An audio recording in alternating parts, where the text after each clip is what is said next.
हुदहुद एक ऐसे परिंदे का नाम है जिसका जिक्र कुरान करीम में भी आया है। ये परिंदा बहुत तेज दिमाग होता है और इसे तमाम परिंदों का इंजीनियर भी कहा जाता है।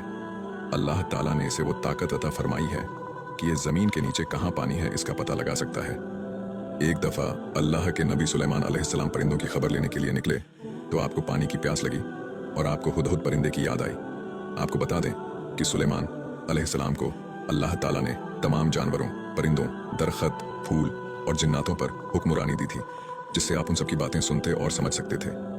जब आपने हुदहुद परिंदे को वहां नहीं पाया तो आपको बहुत गुस्सा आया कि कहाँ गया हुदहुद। आपने फरमाया, आज मैं उसे सख्त सजा दूंगा या उसे ज़बह कर दूंगा अगर वो मेरे पास कोई वाजह दलील न लाया। थोड़ी देर बाद हुदहुद वहां आया और सुलेमान से कहा, आप मुझ पर गुस्सा ना करें क्योंकि मैं बहुत बड़ी खबर लेकर आया हूँ। मुल्क सबा में एक मलिका राज कर रही है जिसका बहुत बड़ा तख्त है। उसका नाम बल्कीस है।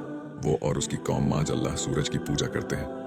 सुलेमान अलैहिस्सलाम ने हुदहुद की बात सुनने के बाद उस मलिका को एक खत लिखा और उसे एक अल्लाह की तरफ आने की दावत दी और कहा कि शिरक मत करो। सुलेमान अलैहिस्सलाम मुल्क शाम में थे और वो मलिका मुल्क सबा में थी। जब सुलेमान अलैहिस्सलाम का खत मलिका को मिला तो उसने वो खत अपने सभी दरबारियों को पढ़कर सुनाया और कहा कि ये इज्जत वाला खत आया है।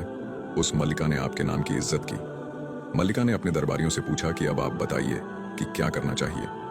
दरबारियों ने कहा कि आप जो कहेंगी हम वो करने के लिए तैयार हैं, चाहे जंग हो या समझौता।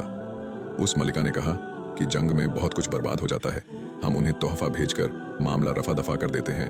तो उस रानी ने एक दरबारी के हाथ से आपको सोने की ईंट भिजवाई। जब वो दरबारी सोने की ईंट लेकर सुलेमान अलैहिस्सलाम के पहुंचा तो आपने 1000 सोने की ईंटें जमीन पर बिछवा दी, जिसे देखकर वो दरबारी पानी पानी हो गया और वापस लौट आया। जब उस दरबारी ने ये बात मलिका को बताई तो मलिका ने कहा कि अब मैं खुद उनसे मिलने जाऊंगी। जब आपको पता चला कि मलिका आपसे मिलना चाहती है तो आपने अपनी कौम से फरमाया, वो कौन है जो मलिका का तख्त उठाकर यहाँ ला सकता है।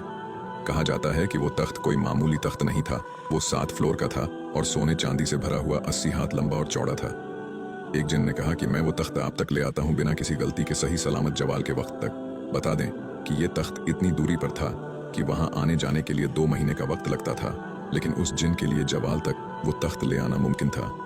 आपने फरमाया कि मुझे वो तख्त इससे भी पहले चाहिए।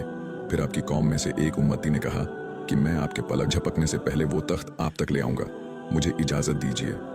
आपने उन्हें इजाजत दी और वाकई में उन्होंने अल्लाह की अता से वो तख्त पलक झपकते ही आपके पास ले आए।